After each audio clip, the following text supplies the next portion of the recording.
जय हिंद दोस्तों, मैं राजकुमार आप सभी का स्वागत करता हूं ज्ञानपीठ जीके पॉइंट के इस यूट्यूब चैनल पर। दोस्तों आइए शुरू करते हैं साइंस स्पेशल जीके का एक और मॉक टेस्ट। साइंस के 50 क्वेश्चन मैं लेके आया हूं आपके सभी एग्जाम के लिए। बहुत महत्वपूर्ण क्वेश्चन होंगे, चाहे आप बीएड एंट्रेंस एग्जाम देने वाले हों, यूपी टेट की भर्ती आप देने वाले हों, ये भी आप के लिए है। रेडियो ऑपरेटर की भर्ती जिसमें आपका साइंस पूछा जाएगा, उसमें आपका एग्जाम हो, सबके लिए ये जो साइंस का मॉक टेस्ट है ये बहुत ज़्यादा हेल्पफुल रहेगा। तो चलिए आज का क्वेश्चन शुरू करते हैं। पहला क्वेश्चन क्या कहता है आपकी स्क्रीन पर दोस्तों? पहला क्वेश्चन है आपके लिए, किसी धातु को निकेल धातु से वैद्युत लेपित करना हो तो क्या करना पड़ेगा? कहने का मतलब है दोस्तों, यदि कोई धातु है और उसको निकेल धातु से विद्युत लेपित करना है, दोस्तों धातु को कैथोड और निकेल को एनोड रोड बनाना होगा। तो इसका मतलब क्या है? ऑप्शन बी, धातु को आप कैथोड बनाइए और निकेल को आप एनोड बनाइए। ठीक है, इसका सही जवाब बी होगा, ऑप्शन बी। क्लियर? तो ये आप याद रखिएगा दोस्तों। देखो मतलब क्या होता है कि जिस धातु पर पढ़ा चढ़ानी होती है, अर्थात जैसे निकेल को एनोड बनाए, तथा जिस धातु की परत चढ़ानी है उसे कैथोड बनाएं। तो जिस पर परत चढ़ाएंगे उसे बनाना पड़ेगा आपको एनोड, और जिसकी परत चढ़ाएंगे उसको बनाते हैं आप कैथोड। तो इसका सही जवाब होगा ऑप्शन बी। नेक्स्ट प्रश्न की ओर चलते हैं।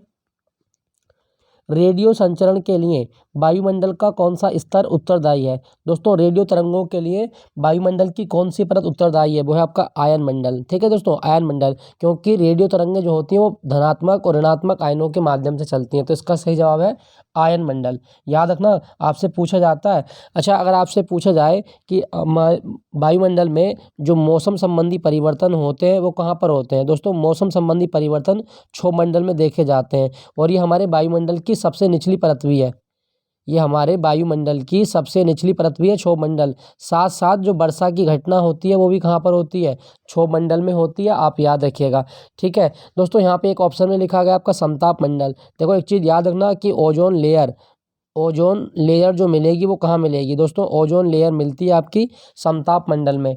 ओके, और एक चीज़ मैं आपको बता दूं, जो आपके जेट प्लेन होते हैं, जेट प्लेन जो उड़ते हैं वो आपके समताप मंडल में उड़ते हैं। जेट प्लेन समताप मंडल में उड़ते हैं, ये भी आप याद रखिएगा। तो रेडियो तरंगों के लिए आयन मंडल उत्तरदायी होता है, आप याद रखिएगा, इंपॉर्टेंट है। क्लियर? चलिए अगले प्रश्न की ओर चलते हैं। क्वेश्चन क्या कहा गया? धूप के चश्मे की क्षमता होती है। दोस्तों धूप के चश्मे जो होते हैं इनकी क्षमता क्या, कितने डायोप्टर की होती है? Option D, 0 dioptre. धूप के चश्मों की जो क्षमता होती है वो 0 डायोप्टर की होती है, आप याद रखिएगा दोस्तों। अगर लेंस उत्तल है, लेंस कैसा है आपका? उत्तल है, तो इसकी फोकस दूरी हमेशा किस में आती है? आपकी प्लस में। और लेंस अवतल है तो अवतल लेंस की फोकस दूरी माइनस में होती है। ये पूछ लेता है आपके एग्जाम में, तो आप याद रखिएगा अवतल माइनस में होती है और उत्तल प्लस में होती है। तो धूप के चश्मों की क्षमता डायोप्टर। एक क्वेश्चन कभी आपसे पूछा जाए कि लेंस की क्षमता का मात्रक क्या होता है? डायोप्टर लेंस की क्षमता का मात्रक होता है। क्लियर? ऑप्शन डी इसका सही जवाब है। नेक्स्ट में चलते हैं, क्वेश्चन संख्या 4। सरल आवर्त गति में एक सरल लोलक के लिए निम्नलिखित में से कौन सा कथन सही है? दोस्तों सरल आवर्त गति में एक सरल लोलक के लिए जो कथन सही होगा वो देखते हैं कौन सा कथन सही है। तो माध्य स्थिति में गतिज ऊर्जा अधिकतम होती है। दोस्तों माध्य स्थिति में गतिज ऊर्जा अधिकतम होगी, बिल्कुल यही आपका सही जवाब है। ठीक है, माध्य स्थिति में गतिज ऊर्जा जो होती है वो अधिकतम होती है, आप याद रखिएगा। ठीक है, माध्य स्थिति में त्वरण अधिकतम होता है, माध्य स्थिति में स्थिर ऊर्जा अधिकतम होती है। ये सब आपके गलत हैं, बाकी आपका यही सही है। क्लियर? चलिए अगले प्रश्न की ओर चलते हैं। स्थिर ऊर्जा शून्य हो जाती है यहाँ पे माध्य स्थिति में। अच्छा मैं आपको एक चीज़ बता दूं, जैसे अगर आपसे पूछा जाए सरल आवर्त गति में आवर्तकाल का सूत्र क्या होता है? T बराबर 2 पाई √L/G। ये पूछ लेता है आपके एग्जाम में, T बराबर 2 पाई √L/G। सरल आवर्त गति, जैसे झूले की गति जो होती है ना, झूले की गति वो सरल आवर्त गति होती है। पूछे जाए कभी कि झूले की गति कौन सी है, तो सरल आवर्त गति। नेक्स्ट, किसी उपग्रह में किसी अंतरिक्ष यात्री द्वारा गिराया गया चम्मच, क्या चम्मच में क्या स्थिति देखी जाएगी? दोस्तों यदि किसी उपग्रह में कोई अंतरिक्ष यात्री से चम्मच गिरता है तो वो जो चम्मच है वो उपग्रह की गति का अनुसरण करता रहेगा। ऑप्शन डी इसका सही जवाब है, ऑप्शन डी। ठीक है दोस्तों, मैं आपको एक चीज़ बता दूं, अगर आपसे पूछा जाए कि तुल्यकाली उपग्रह जो होते हैं, भू स्थिर उपग्रह जिसको कहा जाता है, ये पृथ्वी से कितनी ऊंचाई पर छोड़े जाते हैं? ये पृथ्वी की तुल्यकाली कक्षा की ऊंचाई कितनी है?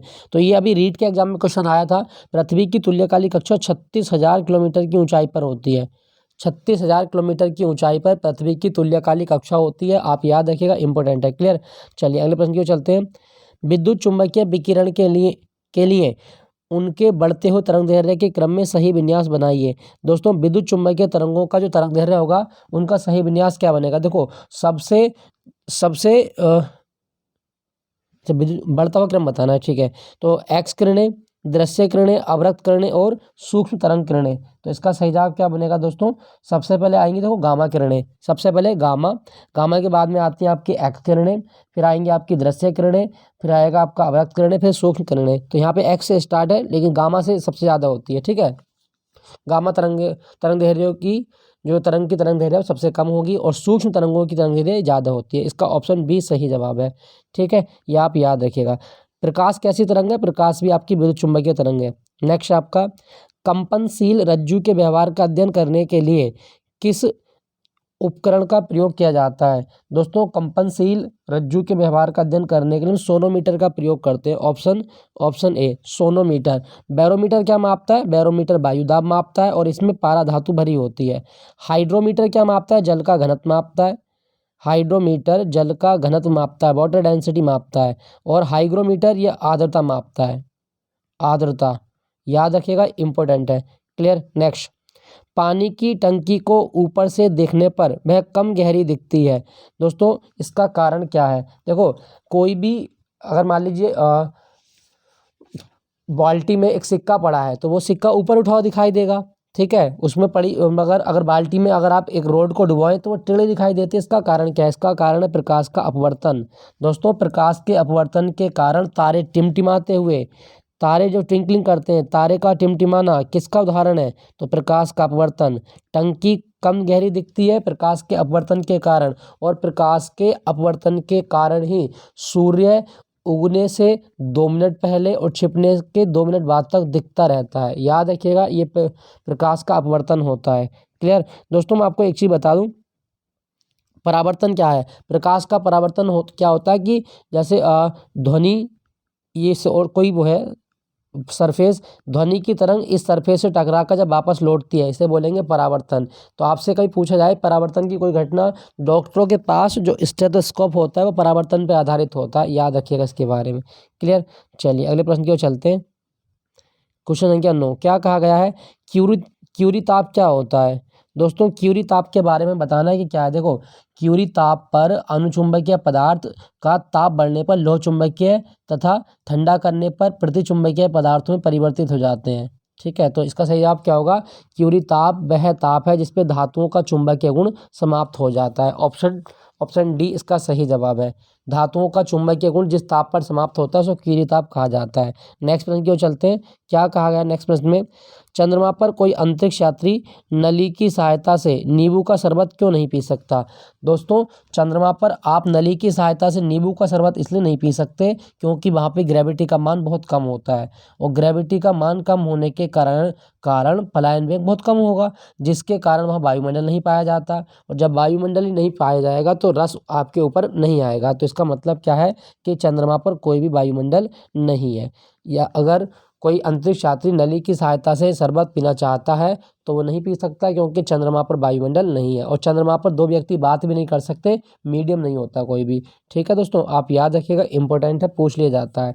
अगर आपसे पूछा जाए चंद्रमा का प्रकाश धरती पर कितने समय में आता है तो 1 मिनट 33 सेकंड में धरती पर चंद्रमा का प्रकाश आ जाता है। नेक्स्ट प्रश्न की ओर।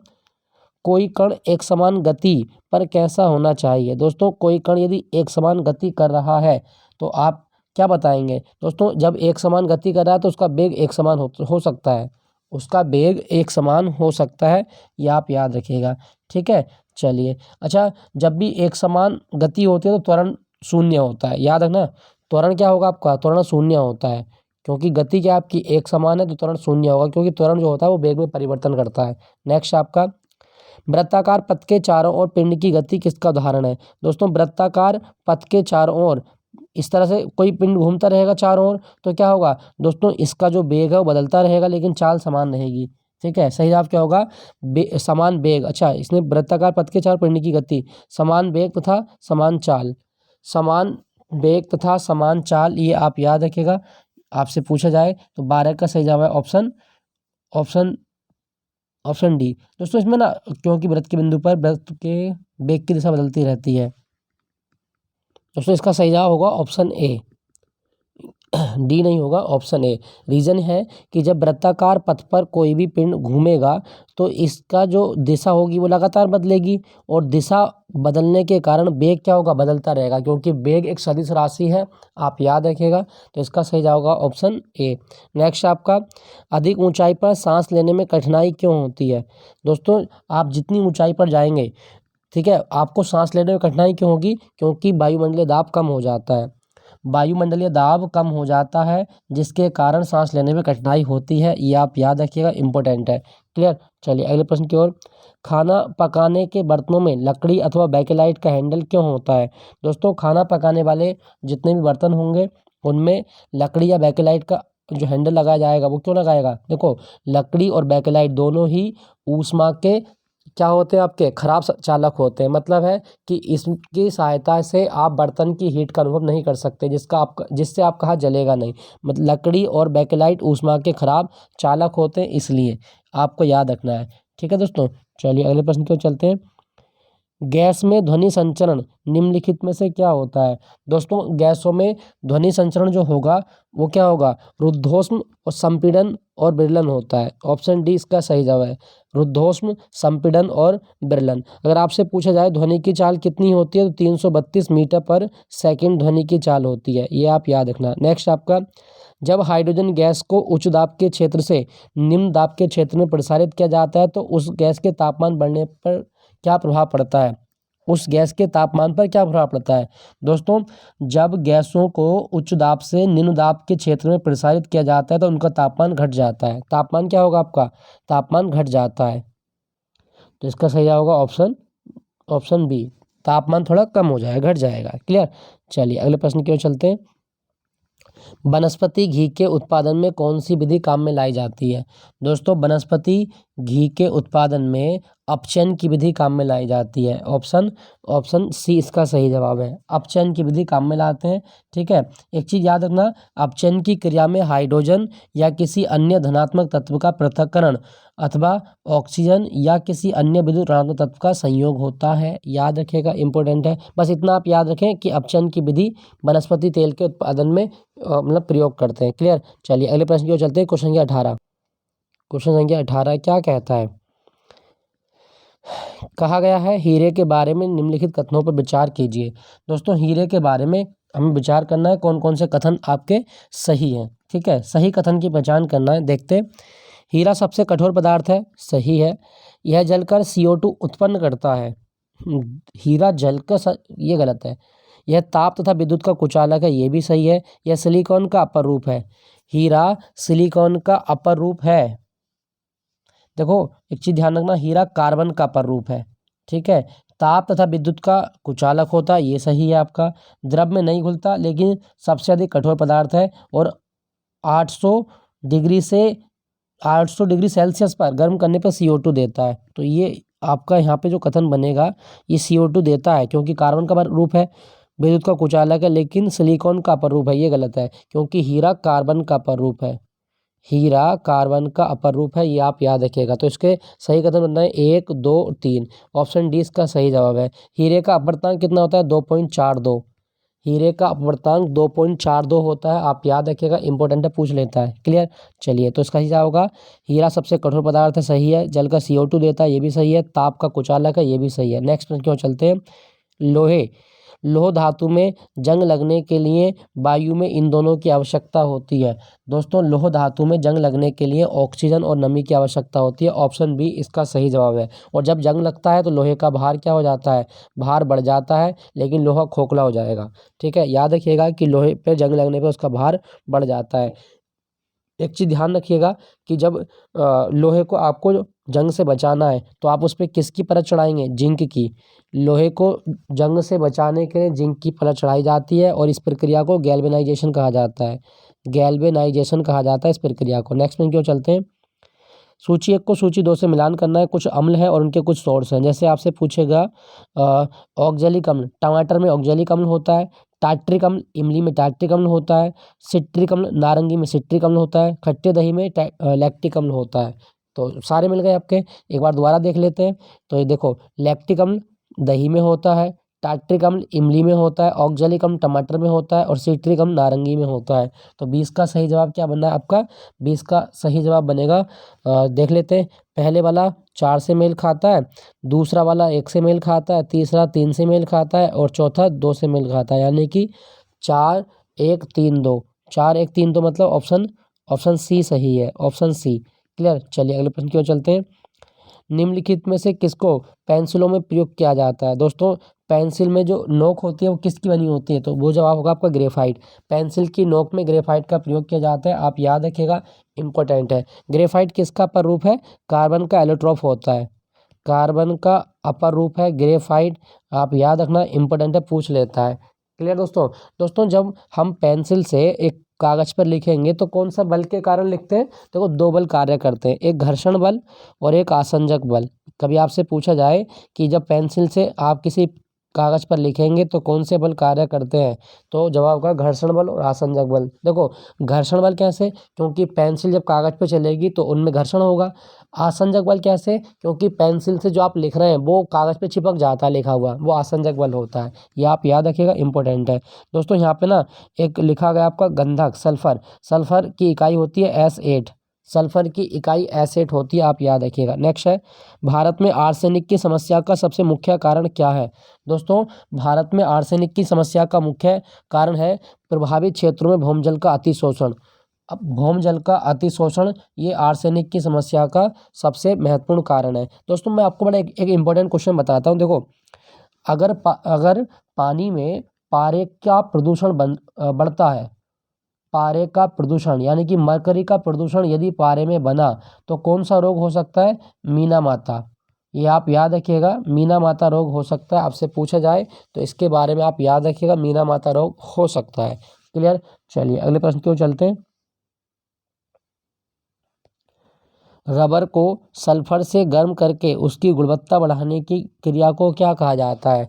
दोस्तों, रबर को सल्फर से गर्म करके उसकी गुणवत्ता बढ़ाने की क्रिया को बल्कनीकरण कहा जाता है। ऑप्शन सी इसका सही जवाब है, बल्कनीकरण। ये आप याद रखिएगा, बल्कनीकरण। गैल्वेनाइजेशन अभी आपको बताए थे कि लोहे को जंग से बचाने के लिए जिंक की परत चढ़ाना क्या कहलाता है? गैल्वेनाइजेशन। लेकिन रबर को मतलब मजबूती देने के लिए सल्फर मिलाना बल्कनीकरण कहलाता है। ये आप याद रखना, इंपॉर्टेंट है। दोस्तों, क्या आपको पता है कि प्राकृतिक रबर का बहुलक क्या होता है? प्राकृतिक रबर का बहुलक आइसोप्रीन होता है। ये आप याद रखिएगा, आइसोप्रीन। प्राकृतिक रबर का बहुलक आइसोप्रीन होता है, आपको याद रखना है। क्लियर। चलिए अगले प्रश्न की ओर। अजैव निम्नीकरणीय अपशिष्ट से छुटकारा पाने का सर्वोत्तम हल क्या है? दोस्तों, अजैव निम्नीकरणीय अपशिष्ट वे होते हैं जो आसानी से अपघटित नहीं होते या धीरे धीरे होते हैं। तो इनका सबसे अच्छा क्या है कि इनको आप रिसाइकल करें, पुनर्चक्रण करें। ठीक है, ये आप याद रखिएगा, रिसाइकल। क्लियर। चलिए अगले प्रश्न की ओर चलते हैं। निम्नलिखित कथनों पर विचार कीजिए और कौन सा कथन सही है? रेत एक मिश्रण है, हीरा एक तत्व है। अच्छा, रेत एक मिश्रण है तो रेत मिश्रण नहीं होता, ये गलत हो गया। हीरा हीरा एक तत्व है तो हीरा एक कठोर तत्व है, ये सही है। तो 25 का सही जवाब क्या बनेगा? Option B. केवल 2 सही है, केवल 2। क्लियर, याद रखिएगा। नेक्स्ट, सूर्य की सतह पर हाइड्रोजन के अलावा कौन से तत्व की उपस्थिति पाई जाती है? दोस्तों, सूर्य में 71% भाग तो हाइड्रोजन का है, 26% भाग हीलियम का है। ऑप्शन बी इसका सही जवाब है।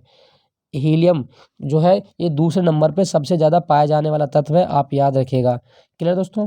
दोस्तों, अगर आपसे पूछा जाए कि सूर्य का प्रकाश धरती पर कितने टाइम में आ जाता है, तो 8 मिनट 20 सेकंड में सूर्य का प्रकाश धरती पर आ जाता है, ये आप याद रखना। और सूर्य में ऊर्जा जो बनती है इसका कारण क्या है? नाभिकीय संलयन। सूर्य में ऊर्जा बनने का कारण नाभिकीय संलयन है, ये आप याद रखिएगा, इंपॉर्टेंट है, पूछ लेता है आपके एग्जाम में। ठीक है दोस्तों। चलिए अगले प्रश्न की ओर चलते हैं। नींबू के रस का पीएच मान कितना होता है? दोस्तों, नींबू के रस का पीएच मान, देखो देखो का रस अम्लीय होगा तो पीएच मान सीधा आप बता सकते हैं कि 7 से कम होगा। ठीक है, 7 से ज़्यादा होता तो क्षारीय होता, 7 के बराबर होता तो उदासीन होता। तो सबसे मतलब 7 से कम होने के कारण नींबू का जो पीएच होता है वो अम्लीय होता है। नेक्स्ट में जो चलते हैं, क्वेश्चन संख्या 28 क्या कहता है? क्वेश्चन संख्या क्वेश्चन संख्या 28 पे चलते हैं। क्या कहा गया है क्वेश्चन संख्या 28, पानी से लोहा तथा मैंगनीज किस प्रक्रिया द्वारा हटाए जाते हैं। दोस्तों पानी से लोहा और मैंगनीज जो हटाए जाएंगे वो किसकी क्रिया के द्वारा हटाए जाएंगे, तो सही जवाब होगा आपका ऑप्शन डी, क्लोरीनीकरण के द्वारा पानी से लोहा तथा मैंगनीज हटाया जाता है। ऑप्शन डी इसका सही जवाब है, आप याद रखिएगा। नेक्स्ट आपका अगला क्वेश्चन, क्वेश्चन संख्या 29, सूखने वाले तेलों में काफ़ी मात्रा होती है। दोस्तों जो सूखने वाले तेल होते हैं इसमें किसकी मात्रा होती है, असंतृप्त वसा अम्लों की। ऑप्शन बी इसका सही जवाब है। सूखने वाले तेलों में असंतृप्त वसा अम्लों की क्या होती है, मात्रा होती है। ठीक है दोस्तों यहाँ पे लिखा गया है प्रोटीन। अगर आपसे पूछा जाए कि हमारे शरीर की वृद्धि के लिए सबसे आवश्यक प्राथमिक पोषक तत्व प्रोटीन होता है। नेक्स्ट आपका अगला क्वेश्चन, स्टील को कठोरता प्रदान करने के लिए उसमें कौन सी धातु मिलाई जाती है। दोस्तों स्टील को कठोरता देने के लिए हम मिलाते हैं उसमें क्रोमियम। ऑप्शन ए इसका सही जवाब है, क्रोमियम मिलाया जाता है, ये आप याद रखिएगा।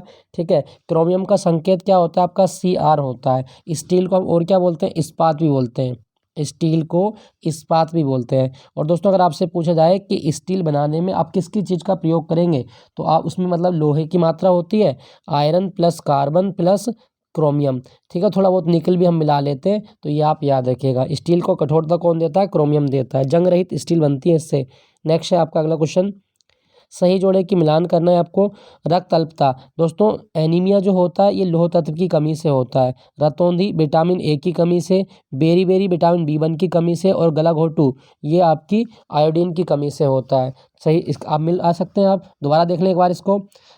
रक्त अल्पता लोह तत्व की कमी हो जाती है, गलघोटू आयोडीन की कमी, रतौंधी विटामिन ए की कमी, और बेरी विटामिन B1 की कमी से होता है। तो 31 का सही वो क्या बनेगा आपका, पहले वाला खारा 3 से मेल, तो दूसरा खाएगा आपका 2 से मेल, तीसरा वाला 4 से मेल खाता है, और चौथा वाला 1 से मेल खाता है। यानी कि 32 41 इसके ऑप्शन देख लेते हैं। 32 41 यानी कि ऑप्शन डी इसका सही जवाब है, 32 41। नेक्स्ट प्रश्न, सबसे अधिक जल धारण क्षमता कौन सी मिट्टी में होती है। दोस्तों सबसे अधिक जल धारण क्षमता जो देखी जाएगी वो देखी जाती है आपकी चिकनी मिट्टी में। ऑप्शन बी इसका सही जवाब है, जल धारण क्षमता सबसे अधिक चिकनी मिट्टी में होती है, ये आप याद रखिएगा। ठीक है, वैसे भारत में कितने प्रकार की मिट्टी होती है, 8।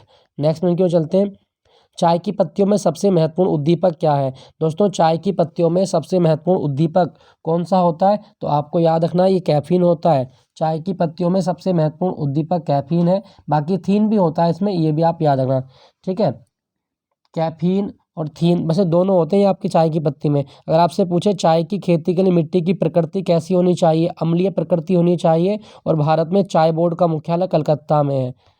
चाय बोर्ड का मुख्यालय कहाँ पर है, कलकत्ता में, याद रखिएगा, इंपॉर्टेंट है। नेक्स्ट प्रश्न, ग्रीन हाउस गैसों की संकल्पना किसने दी थी। दोस्तों ग्रीन हाउस गैसों की संकल्पना जो दी गई है वो जोसेफ फॉरियर के द्वारा दी गई है। ऑप्शन डी इसका सही जवाब है, जोसेफ फॉरियर के द्वारा ग्रीन हाउस गैसों की संकल्पना दी गई है, ये आप याद रखना। ग्रीन हाउस गैस जैसे कार्बन डाइऑक्साइड है, मीथेन है, ठीक है, मीथेन, परफ्लोरोकार्बन है,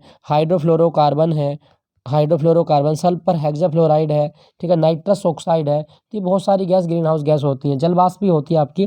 नेक्स्ट क्वेश्चन, डीएनए की द्विसूत्री संरचना का पता किसने लगाया था। दोस्तों डीएनए का जो मतलब डबल हेलिकल मॉडल था वो किसने दिया था, वाटसन और क्रिक ने दिया था। ऑप्शन बी इसका सही जवाब है, वाटसन और क्रिक के द्वारा डीएनए की जो द्विसूत्री संरचना है उसका पता लगाया गया था। ऑप्शन बी इसका सही जवाब है। क्वेश्चन संख्या 36 की ओर चलते हैं, और डीएनए वाला हो गया आपका। नेक्स्ट क्वेश्चन देखते हैं, सूची 1 को सूची 2 से मिलान करना है। क्या कहा गया है, यूरिया क्या है दोस्तों, तो यूरिया आपका एक जैव उर्वरक है। ऑप्शन इसका मिलते हैं 3 से। क्रायोसोपा क्या है, क्रायोसोपा एक माहो नियंत्रण।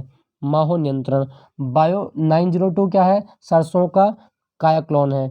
एजोटोबैक्टर एक जीवाणु है। बस मिल गया, एक बार दोबारा देख लेते हैं। देखो यूरिया क्या है, जैव उर्वरक, क्रायोसोपा क्या है आपका माहो नियंत्रण, बायो 902 सरसों का कायोक्लोन है, और एजोटोबैक्टर एक जीवाणु है। ठीक है, सही जवाब बनेगा इसका 1 2 4 3, 1 2 4 3। नेक्स्ट, जैव विकास को सबसे पहले किसने समझाया था। दोस्तों जैव विकास को सबसे पहले समझाने वाले वैज्ञानिक जो थे वो थे आपके लैमार्क। ऑप्शन सी इसका सही जवाब है, लैम्मार्क, और लैम्मार्क की ना एक किताब आपसे पूछेगा फिलोसॉफी जूलॉजिक, ये आप याद ना बहुत आती है एग्जाम में कि फिलोसॉफी जूलॉजिक किसकी किताब है, लैम्मार्क की किताब है फिलोसॉफी जूलॉजिक। क्लियर, पूछा जाए तो आप इसको याद रखिएगा, इंपॉर्टेंट है। नेक्स्ट आपका इन्फ्लुएंजा रोग होता है। दोस्तों इन्फ्लुएंजा रोग जो होता है वो किससे होता है, ये वायरस से होता है, वायरस से। दोस्तों एक चीज़ याद रखना, वायरस में कोई भी कोशिका नहीं होती, वायरस एक ऐसा जीव है जिसमें कोई भी कोशिका नहीं होती, मतलब ये अकोशिकीय होता है, सजीव और निर्जीव के बीच की कड़ी वायरस होता है, ये आप याद रखिएगा। और भारत में नेशनल इंस्टीट्यूट ऑफ वायरोलॉजी कहाँ पर है, भारतीय विषाणु विज्ञान संस्थान, ये पुणे में है, ठीक है, आप याद रखिएगा पुणे में। क्लियर। दोस्तों यहाँ पे लिखा गया है कवक, कवक कौन सा कवक आप खा सकते हैं, मशरूम, मशरूम क्या होता है आपका, कवक होता है, ये आप याद रखिएगा। क्वेश्चन संख्या 39 की ओर चलते हैं, क्या क्या गया है। क्वेश्चन संख्या 39, निम्नलिखित वक्तव्यों पर विचार कीजिए। तो दोस्तों हमें बताना कौन से वक्तव्य सही है। ओजोन जैविक जीवन के लिए परम आवश्यक है, चलिए मान लिया कथन है। ओजोन परत पृथ्वी को उच्च ऊर्जा विकिरण से संरक्षित करती है, उच्च ऊर्जा विकिरण से संरक्षित करती है। दोस्तों हम बात करें तो ओजोन परत जैविक जीवन के लिए परम आवश्यक है, बिल्कुल सही बात है। वायुमंडलीय ऑक्सीजन पर परावैंगनी किरणों के प्रभाव से ऑक्सीजन उत्पन्न होती है, यह सूर्य से आने वाले परावैंगनी विकिरण को पृथ्वी पर आने से रोक लेती है, ठीक है। तो इसका सही जवाब क्या बनेगा दोस्तों, इसका सही जवाब बनेगा कि कथन तो सही है और आर जो है वो एक की सही व्याख्या भी है, ठीक है। ऑप्शन ऑप्शन ए इसका सही जवाब है।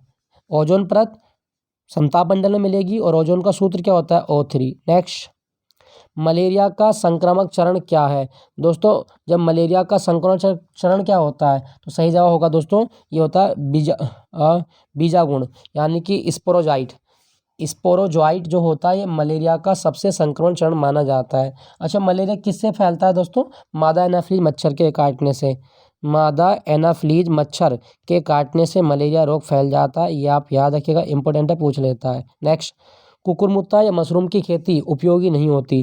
दोस्तों मशरूम की खेती किस में उपयोगी नहीं होगी, दोस्तों आप याद रखिएगा सस्य रोगों के जैविक नियंत्रण में, सस्य रोगों के जैविक नियंत्रण में ये खेती लाभकारी नहीं होगी। मशरूम क्या होता है, मशरूम कवक होता है, ये आप याद रखिएगा, मशरूम कवक होता है। नेक्स्ट, डंबलाकार कोशिका किस में पाई जाती है। दोस्तों डंबलाकार कोशिका जो मिलेंगी ये किस में मिलेंगी, ये मिलती हैं आपकी एक बीजपत्री पौधों में, यानी कि जो मोनोकोट होते हैं, मोनोकोट में मिलती हैं। और इनमें मोनोकोट कौन सा है, वो है आपका गेहूँ, गेहूं में डंबलाकार कोशिकाएं पाई जाती है क्योंकि गेहूं एक बीजपत्री होता है, बाकी चना आम मूंगफली ये सब द्विबीजपत्री होते हैं। नेक्स्ट, मानव शरीर की सबसे लंबी अस्थि कौन सी है। दोस्तों सबसे लंबी अस्थि अगर आपसे पूछा जाए तो फीमर होती है, जांग में होती है फीमर, जांग की फीमर अस्थि ये सबसे लंबी होती है। वैसे कितनी अस्थि होती है एक वयस्क में, 206, ठीक है। अगर आपसे पूछा जाए दो बोन को बोन से मिलाने वाला जोड़ क्या कहलाता है। दोस्तों बोन को यानी कि हड्डी को हड्डी से मिलाने वाला जोड़, इसको बोलते हैं लिगामेंट्स,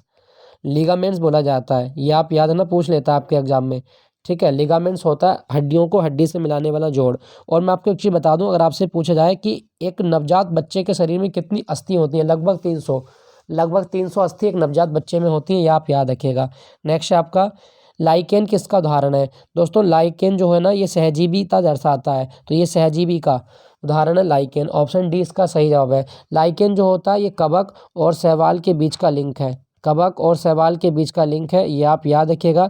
और लाइकेन जो है ये सल्फर के बारे में बताता है, सल्फर का सूचक है। अगर वायुमंडल में सल्फर है तो लाइकेन ग्रो नहीं करेगा, और सल्फर नहीं है तो ये ग्रो कर जाएगा। एक चीज़ मैं बता दूं, अगर आपसे पूछा जाए कि लिटमस पेपर किससे प्राप्त होता है, लिटमस पेपर लाइकेन से प्राप्त होता है, लिटमस पेपर लाइकेन से प्राप्त होता है, आप याद रखिएगा, इंपॉर्टेंट है। क्लियर, चलिए अगले प्रश्न की ओर चलते हैं। इंसुलिन में कौन सी धातु पाई जाती है। दोस्तों इंसुलिन में धातु पाई जाती है जिंक, ऑप्शन ए सही है, जिंक धातु पाई जाती है। इंसुलिन एक हार्मोन होता है, ठीक है, इंसुलिन क्या है, एक हार्मोन है, और ये हमारे पैनक्रियास से निकलता है, अग्नाशय से निकलता है इंसुलिन। इसका काम क्या होता है दोस्तों, ये ग्लूकोज को ग्लाइकोजन में कन्वर्ट कर देता है। इंसुलिन हार्मोन जो ग्लूकोज होता है इसको ग्लाइकोजन में कन्वर्ट कर देगा, इस प्रकार ये हमारे ब्लड में ग्लूकोज की मात्रा का नियंत्रण करता है। तो इंसुलिन हार्मोन की मात्रा कम हो जाए तो डायबिटीज़ हो जाती है, इंसुलिन एक हार्मोन है। दोस्तों यहाँ पे अगर आपसे पूछा जाए जस्ता यानी कि जिंक, जिंक का अयस्क क्या है, कैलेमाइन, जिंक का अयस्क है कैलेमाइन, याद रखिएगा, इंपॉर्टेंट पूछ लेता है। नेक्स्ट में क्यों चलते हैं, क्या कहा गया, प्रोग्रामिंग के कुछ कथनों की बार बार पुनरावृत्ति को क्या कहा जाता है दोस्तों, प्रोग्रामिंग के कुछ कथनों की जब बार बार पुनरावृत्ति होती है तो इसे लूपिंग कहा जाता है। क्या बोलते हैं इसे, लूपिंग बोलते हैं। क्लियर। चलिए अगले प्रश्न की ओर। अंकीय परिपथों द्वारा किस प्रकार की सूचना पद्धतियों को मान्यता दी जाएगी। दोस्तों अंकीय परिपथों द्वारा जो हम सूचना देते हैं वो द्विआधारी पद्धति के को सूचना देते हैं। ऑप्शन बी इसका सही जवाब है। और द्विआधारी में 0 और 1 दो ही संख्याएं यूज होती हैं, 0 और 1, याद रखिएगा। एक बाइट किसके बराबर होता है दोस्तों, एक बाइट बराबर कितना, 8 बिट। एक बाइट बराबर 8 बिट, याद रखिएगा, पूछा जाता है आपके एग्जाम में। ठीक है, ये आप याद रखिएगा। क्लियर। चलिए अगले प्रश्न की ओर। एक समांतर संधार अधिकतर किस में इस्तेमाल होता है दोस्तों, एक समांतर संधार जो यूज होता है वो होता है मुद्रक में। ऑप्शन डी इसका सही जवाब है। ठीक है, ऑप्शन डी मुद्रा मतलब प्रिंटर में यूज होता है। ठीक है, प्रिंटर में यूज होता है। चलिए अगले प्रश्न की ओर। जब कोई कंप्यूटर प्रोग्रामर क्या करता है दोस्तों, कोई कंप्यूटर प्रोग्राम जो होगा वो वह किसी कंप्यूटर के लिए सही प्रकार के चिंतन करता है। ऑप्शन बी इसका सही जवाब है। ठीक है दोस्तों, अगर आपसे पूछा जाए कंप्यूटर का जनक कौन है, चार्ल्स बेबेज। कंप्यूटर का जनक कौन है, चार्ल्स बेबेज को कंप्यूटर का जनक माना जाता है, याद रखिएगा। तो दोस्तों ये था आज का साइंस का मॉक टेस्ट। आई होप ये सेशन आपको अच्छा लगा होगा। अच्छा लगे तो एक लाइक जरूर कीजिएगा। मिलता हूँ आपको अगले मॉक टेस्ट के साथ में। Thank you for watching Gyanpeeth ji के पॉइंट।